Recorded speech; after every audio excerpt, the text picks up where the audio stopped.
Right, మళ్ళీ మాట్లాడదాము. దత్తాత్రేయ గారు నమస్తే అండి. నమస్తే అండి. దత్తాత్రేయ గారు, కేసీఆర్ కుటుంబంలో చెలరేగిన చిచ్చు రాఖీ పండుగతో ముగుస్తుంది అని అనుకున్నారు. రాష్ట్ర వ్యాప్తంగా ఇదే చర్చ జరిగింది. సో సెలబ్రిటీస్ చేసుకునే రాఖీ ఫెస్టివల్ వేరు, సామాన్యులు చేసుకునే రాఖీ ఫెస్టివల్ వేరు. అంటే ఇప్పుడు వాళ్ళు రాఖీ కట్టినప్పుడు కొంచెం ట్వీట్ అది చేసినప్పుడు సామాన్య జనాలు చాలా ఆసక్తిగా ఎదురు చూస్తుంటారు. బట్ ఈసారి ఒక టాక్ ఏంటంటే కడుతుందా లేదా రాఖీ, అంటే షర్మిలా కానీ అటు కవిత కానీ కడతారా లేదా రాఖీ అని. సో అందరూ అనుకున్నట్టుగా కట్టలేదు, ఆ సీన్ మళ్ళీ రిపీట్ అయింది. ఎందుకు అంటే ఇప్పుడు రాఖీ పండుగతోనైనా ఈ బంధాలు మళ్ళీ బలపడతాయేమో అని అనుకున్నారు. బట్ ఏంటి, ఎందుకు కట్టలేకపోయారు? నమస్తే అండి. మీకు ప్యానెల్లో ఉన్నటువంటి కో ప్యానలిస్టులకు గుడ్ ఈవినింగ్, రక్షాబంధన్ శుభాకాంక్షలు. తెలంగాణ రాష్ట్ర వ్యాప్తంగానే కాదు, దేశవ్యాప్తంగా ఈ పండుగను అన్నా చెల్లెలి అక్క తమ్ముడి అనుబంధానికి ప్రతీకగా జరుపుకునేటువంటి ఈ పండుగలో ప్రజా జీవితంలో రాజకీయ జీవితంలో ఉన్నటువంటి వ్యక్తులు వారు ఆదర్శంగా ఈ రాఖీ పండుగను జరుపుకుంటుంటే వాళ్ళ ప్రేమ ఆప్యాయత అనురాగాలను చూసి సామాన్య ప్రజలు కూడా అరే ఈ రోజు నా చెల్లిని కలిసి ఉంటే బాగుండు, నా అక్కని కలిసి ఉంటే బాగుండు, లేకపోతే నా అన్నకి రాఖీ కడితే బాగుండు, నా తమ్ముడికి రాఖీ కడితే బాగుండు అనేటువంటిది మనం చూస్తా ఉన్నాం చాలా రోజుల నుంచి. అయితే రాజకీయ పరిణామాలలో భాగంగా రాజకీయాలలో ఉన్నటువంటి ఎవరైనా కావచ్చు, అక్కడ రాహుల్ గాంధీ ప్రియాంక గాంధీ గురించి ఇంతకుముందు మిత్రులు మాట్లాడుతున్నారు. ఆ తర్వాత స్టాలిన్ కనిమొళి గురించి మనం మాట్లాడుకోవచ్చు తమిళనాడులో. తెలంగాణ రాష్ట్రంలో షర్మిల గారు జగన్ గారి విషయంలో, ఆంధ్రప్రదేశ్ లో తెలంగాణ రాష్ట్రానికి వచ్చేసరికి కేటీఆర్ గారు, కవిత గారు. సో ఇక్కడ చాలా సందర్భాలలో ఎవరు కఠినమైనటువంటి పరిస్థితుల్లో ఉన్న, ఇబ్బందుల్లో ఉన్న, రాజకీయ పరంగా కావచ్చు, ప్రజా జీవితంలో ఉన్నప్పుడు వాళ్ళపైన వచ్చేటువంటి ఇబ్బందులు కావచ్చు. జగన్ గారు జైల్లోకి వెళ్తే షర్మిల గారు తన రాజకీయ వారసత్వాన్ని కొనసాగించే ప్రయత్నం చేశారు. ఇక్కడ కవిత గారు జైల్లోకి వెళ్ళినప్పుడు కేటీఆర్ గారు ఆ బాధ్యత తీసుకొని పార్టీని కాపాడేటువంటి ప్రయత్నం, పార్టీ పైన మచ్చ, కవిత గారి పైన మచ్చని తుడిపేసే ప్రయత్నం, ఎదుర్కొనేటువంటి ప్రయత్నం చేశారు. అక్కడ కనిమొళి గారు జైలుకి వెళ్తే స్టాలిన్ గారు అది నిలబెట్టే ప్రయత్నం చేశారు. రాహుల్ గాంధీ గారు జైల్లోకి వెళ్తే ప్రియాంక గారు పార్టీని నడిపించే ప్రయత్నం చేశారు. సో ఏది ఏమైనా కూడా రాజకీయాలు ఉన్నటువంటి వ్యక్తుల మధ్య పొరపొచ్చదు. ఏదైనా చిన్న చిన్న ఆటంకాలు కానీ అవరోధాలు కానీ, రాజకీయ పరంగా వాళ్ళ ఆకాంక్షని గౌరవించడంలో కానీ, వాళ్ళ ఇష్టాలను గుర్తించకపోవడంలో జరుగుతున్నటువంటి ప్రాబ్లమ్స్ వల్ల ఇది ఇంటర్నల్ గా యాక్చువల్ గా అయితే ఎవరి కుటుంబంలో ఉండని సమస్యలు ఏమి కావు. ఇవి ప్రతి ఒక్కరి కుటుంబంలో సాధారణంగా ఉండేవి. అన్న పైన చెల్లెలు అడగడం కానీ, తండ్రి ముందర చెప్పుకొని తండ్రి సముదాయించి పంపించేటువంటి సందర్భాలు ఉన్నప్పుడు అవి ఓవర్కమ్ అయ్యేవి. కొన్ని సందర్భాలలో పరిష్కరించలేనంత ఇబ్బందులు ఏముంటాయండి. ఏ కుటుంబంలోనైనా కూడా అక్క చెల్లెలి అనుబంధానికి, అన్న తమ్ముడి అనుబంధానికి మధ్య మాట్లాడుకోలేనంత కంచు గోడలు వేసుకొని బార్డర్ లో, పాకిస్తాన్ లో లేకపోతే భారత్ బంగ్లాదేశ్ మధ్య బార్డర్ లో ఏర్పడినటువంటి పరిస్థితులు అయితే ఏమి ఉండవు కదా.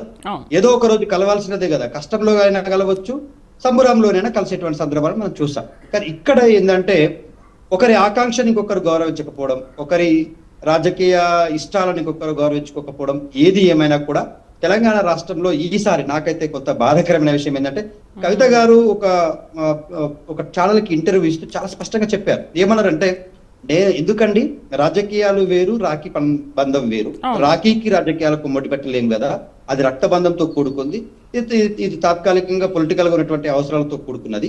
సో నేను డెఫినెట్ గా వెళ్తాను, మా అన్నయ్య గారికి రాఖీ కడతాను తప్పకుండా. కేటీఆర్ గారు అనివార్య కారణాల వల్ల ముందే ఫిక్స్ అయిన ప్రోగ్రామ్ లో భాగంగా, లేకపోతే అర్జెంట్ గా ఫిక్స్ అయిన ప్రోగ్రామ్ తెలియదు కానీ తను ఒక అదర్ స్టేట్ లో బెంగళూరులో ఇక్కడ ఉన్నట్టుగా ఉన్నారు, అది రాలేకపోయారు. షర్మిల గారి విషయంలో అలా కాదు కదా. షర్మిల గారు ఇప్పుడు దత్తాత్రేయ గారు ఆల్రెడీ ముందే ఇంటిమేషన్ ఇచ్చారు, నేను వస్తున్నాను రాఖీకి అని చెప్పి, అవుట్ ఆఫ్ స్టేషన్ అని కూడా మెసేజ్ చేశారని చెప్తున్నారు. బట్ ఏంటి అంటే అది ఆల్ ఆఫ్ సడన్ గా వచ్చిందా, లేకపోతే లేదు తనతో మాట్లాడడం ఇష్టం లేదు, ఇంకా మా పార్టీ నుంచి వెళ్ళిపోయింది కాబట్టి మాకు సంబంధం లేదు అనుకుని వెళ్ళిపోయారా? ఎందుకంటే నిన్న మనం చూసిన విజువల్స్ లో లగచర్ల ఆ మహిళలతో, ఆడబిడ్డలతో రాఖీలు కట్టించుకున్నారు, కానీ ఒక సొంతింటి ఆడబిడ్డ చేత మాత్రం రాఖీ కట్టించుకోలేకపోయారు. రాఖీ కట్టడానికి వస్తా అన్నప్పుడు మాత్రం అవుట్ ఆఫ్ స్టేషన్ అని ఎందుకు వెళ్ళారు? అంటే నిజంగా కోపం ఉన్నట్టేనా? మీరు వెలిబుస్తున్నటువంటి సందేహమే తెలంగాణ రాష్ట్రంలో ఉన్నటువంటి ప్రతి ఒక్కరికి ఉంది. టిఆర్ఎస్ పార్టీ సీనియర్ కార్యకర్తగా ఒక 20 సంవత్సరాల పార్టీకి త్యాగం, అంటే విద్యార్థి నాయకులుగా మేము, జిల్లా నాయకులుగా, ఆ తర్వాత యూనివర్సిటీ నాయకులుగా, ఇప్పుడు ప్రజెంట్ అఫీషియల్ స్పోక్స్ పర్సన్ గా చాలా బాధ్యతాయుతంగా పార్టీని చాలా దగ్గరగా చూసినటువంటి వాళ్ళు. ఇప్పుడు మాకు కూడా ఏమనిపిస్తుంది అంటే, ఏదో ఒక రోజు, ఇప్పుడు ఇది ఎక్కువ రోజులు తెగే వరకు లాగకుండా వాళ్ళిద్దరి మధ్య ఉన్నటువంటి పొరపొచ్చల, లేకపోతే ఆమె పార్టీ అధినాయకుడు అయినటువంటి కేసీఆర్ గారు చుట్టూ ఉన్నటువంటి దయ్యాలు ఎవరు నా యొక్క లేఖని లీక్ చేశారనే సందర్భం నుంచి జరుగుతున్న దూరం, ఈ దూరానికి ఖచ్చితంగా ఒక ఫుల్ స్టాప్ అనేటువంటిది పడాలండి. అయితే నాకు ఒక విశ్వాసం ఏముందంటే, నేను కూడా ఎక్స్పెక్ట్ చేశాను ఖచ్చితంగా రాఖీ పండగ రోజు అన్నా చెల్లెలు కలిసిపోతే పార్టీ సుదీర్ఘంగా సుఖాంతంగా ముందుకు సాగుతుంది, ఇంకా ఏ ఇబ్బందులు ఏమి ఉండకపోవచ్చు అనుకున్నాం. కానీ ఒక 1 వీక్ ముందు ఏదైతే మా పార్టీలో సీనియర్ నాయకులు మంత్రి గారు అయినటువంటి జగదీశ్వర్ రెడ్డి గారు కవిత గారి పైన మాట్లాడిన తర్వాత, అటు పక్కన కార్తిక్ రెడ్డి గారు మాట్లాడారు చెవెళ్ళ నుంచి, సబితమ్మ కొడుకు. ఈ పరిణామాలు చూసిన తర్వాత డెఫినెట్ గా ఇది రాఖీ పండుగ రోజు ఒక ఫుల్ స్టాప్ పడితే బాగుంటుంది. ఎందుకంటే ఇది ఇట్లాగే కొనసాగితే అటు పార్టీకి కానీ వ్యక్తులను ఇష్టపడేటువంటి వ్యక్తులు, ఫర్ ఎగ్జాంపుల్ ఇప్పుడు కేటీఆర్ అంటే కొంతమంది అభిమానం ఉన్న వాళ్ళు, కవిత గారు అంటే ఇష్టం ఉన్న వాళ్ళు, వాళ్ళ మధ్య కూడా ఒక కన్ఫ్యూజన్ నెలకొంది. ఈ కన్ఫ్యూజన్ కి ఎక్కడొక్క దగ్గర ఒక ఫుల్ స్టాప్ పడితే బాగుంటుంది. ఇంతకంటే పెద్ద బంధుత్వానికి ప్రతీకకు ఇంకా ఏం పండుగ ఉంటుందండి? రాఖీ పండుగకు మించినటువంటిది ఏమి ఉండదు.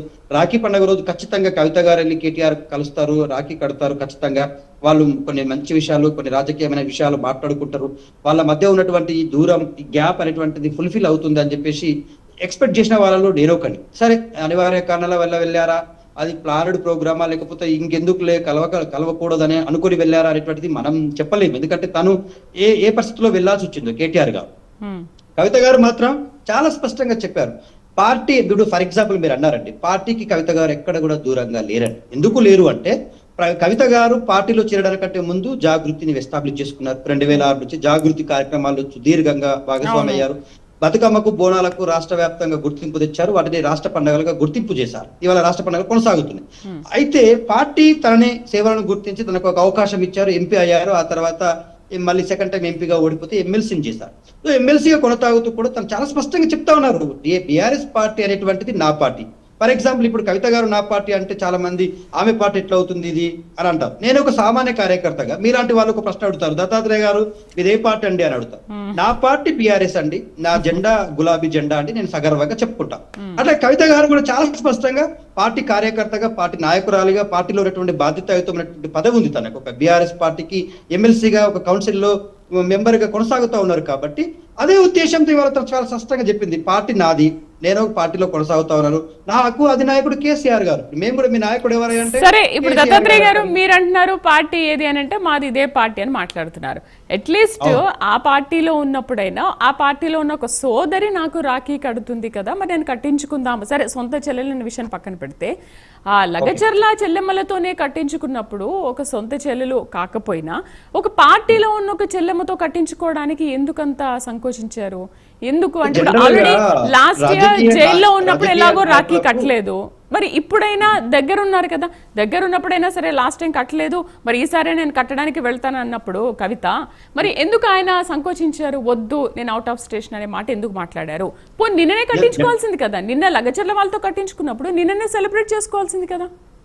ఎగ్జాక్ట్లీ. అయితే విషయం ఏంటంటే, కవిత గారు లాస్ట్ ఇయర్ అనివార్య కారణాల వల్ల మా పార్టీలో ఉన్నటువంటి ఒక మహిళా నాయకురాలపైన బీజేపీ పార్టీ ఒక కేసు పెట్టించి, అది అసాధ్యమైనటువంటి కేసు, అంటే ప్రజలందరూ కూడా ఇబ్బంది పడ్డారు ఆ కేసు పెట్టినాం. అయితే ఆ కేసులో భాగంగా తను జైల్లో ఉండడం వల్ల తను రాఖీ కట్టించుకోలేకపోయారు లాస్ట్ ఇయర్. అట్లీస్ట్ ఈ సంవత్సరం ఖచ్చితంగా మా అన్నగారికి రాఖీ కట్టాలనేది నాకు చాలా ఆతృతగా ఉంది. ఖచ్చితంగా నేను కడతాను. ఎందుకు కట్టనండి, రాఖీ వేరు రాజకీయం వేరు అని చాలా స్పష్టంగా తను చాలా సందర్భాల్లో ఈ 2-3 డేస్ లో నేను ఇంటర్వ్యూస్ లో చూసాను. సో ఇప్పుడు కూడా మేమేమనుకున్నామంటే, కేటీఆర్ గారికి మరి జనరల్ గా రాజకీయంలో ఉన్నటువంటి వాళ్ళకు ఇవాళ నేను మా సిస్టర్ గారు ఆదిలాబాద్ లో ఉన్నారు, ఖచ్చితంగా తను వచ్చి రాఖీ కట్టాలని నేను కూడా కోరుకుంటాను. కానీ ఈ దూరం వల్ల తను మా ఇద్దరు బ్రదర్స్ కి, అక్కడ ఉన్నటువంటి మా ముగ్గురు బ్రదర్స్ కి రాఖీ కట్టి నా దగ్గర రాలేకపోయారు. కానీ రాజకీయాల్లో ఉన్న వాళ్ళకు కొన్నిసార్లు పండగలు అనేటువంటివి కానీ, సంబరాలు కానీ, కుటుంబంలో జరిగేటువంటి ఫెస్టివల్స్ కానీ ఏ వేటికైనా కూడా 100% అందుబాటులో ఉండడం అనేటువంటిది అసాధ్యం. కొన్నిసార్లు వెళ్లాల్సి వస్తుంది. మరి కేటీఆర్ గారు స్వయంగా అత్యవసర పరిస్థితుల్లో వెళ్ళారా, లేకపోతే వాంటెడ్ గానే కవిత గారితో రాఖీ కట్టించుకోకూడదని వెళ్ళారా అనేటువంటిది కేటీఆర్ గారి సమాధానం చెప్పాల్సిన అవసరం ఉంది. ఎందుకంటే వారిద్దరి మధ్య ఉన్నటువంటిది రక్త సంబంధం అండి. దాన్ని మనం ఈ రోజు రాజకీయ పరంగా చూస్తే మనం మాట్లాడుకోవడానికి ఒక అంశం, కానీ అది ఎల్లవేళలా ఇలాగే కొనసాగుతుంది అనుకోలేం కదా. ఎప్పటికీ అలానే దూరాలు ఉండాలని కూడా మనం కూడా కోరుకోలేం కదా. ఎందుకంటే మనం కూడా ఒక ఫ్యామిలీ మెంబర్స్ ఉన్న వాళ్ళం. రాజకీయాలం ఖచ్చితంగా ఇవాళ శత్రువుగా ఉన్నవాడు రేపు మిత్రుడు అవుతారు, ఇవాళ వ్యతిరేకించిన పార్టీ రేపు పొద్దున తన పార్టీగా మారవచ్చు. కానీ నేనేమంటానంటే, రక్త సంబంధాల ముందు రాజకీయాలు దుందుడికి అని చెప్తా. రక్త సంబంధాలే ముందు, రాజకీయాలు తర్వాత వచ్చినాయి. ముందు అమ్మ కడుపులో ఇద్దరు ఒకే తల్లి పేగుబంధంగా పుట్టినటువంటి వాళ్ళు, ఒకే తల్లి తండ్రి కొడుకుల పిల్లల మధ్య పెరిగినటువంటి వాళ్ళు, వాళ్ళ బాల్యంలో ఎన్నో మెమరీస్ ఉంటాయి, వాళ్ళు చదువుకున్నప్పుడు ఉన్నటువంటి మెమరీస్ ఉంటాయి, వాళ్ళు పెద్దగా అయిన తర్వాత ప్రయోజకులు అయిన తర్వాత తల్లిదండ్రులకు ఇచ్చినటువంటి ఆనందాలు సంతోషాల్లో భాగమై ఉంటారు.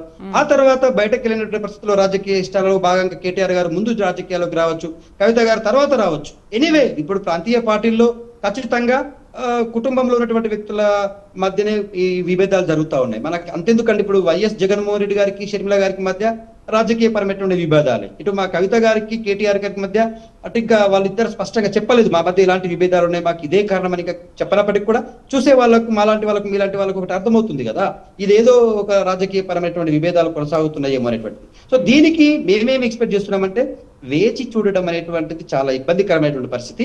కేసీఆర్ గారు అయినా అట్లీస్ట్ కేసీఆర్ గారు, ఎందుకంటే వాళ్ళిద్దరిని కన్న తండ్రి, రాజకీయంగా వాళ్ళిద్దరికి అవకాశం ఇచ్చినటువంటి వ్యక్తి, పార్టీలో ఉన్నటువంటి మాలాంటి వాళ్ళకు కూడా ఆయన నాయకత్వాన్ని ఆయన పోరాటాన్ని గౌరవించి దగ్గరగా చూసి అందులో భాగస్వామ్యమైన వాళ్ళం.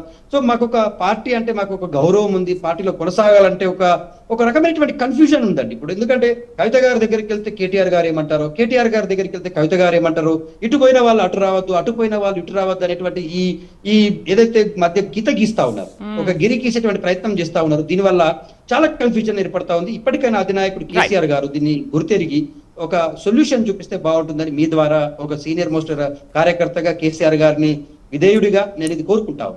రైట్. వైసీపీ అధికార ప్రతినిధి బొట్ల రామారావు గారు మనతో పాటు జాయిన్ అయ్యారు. నమస్తే అండి రామారావు గారు.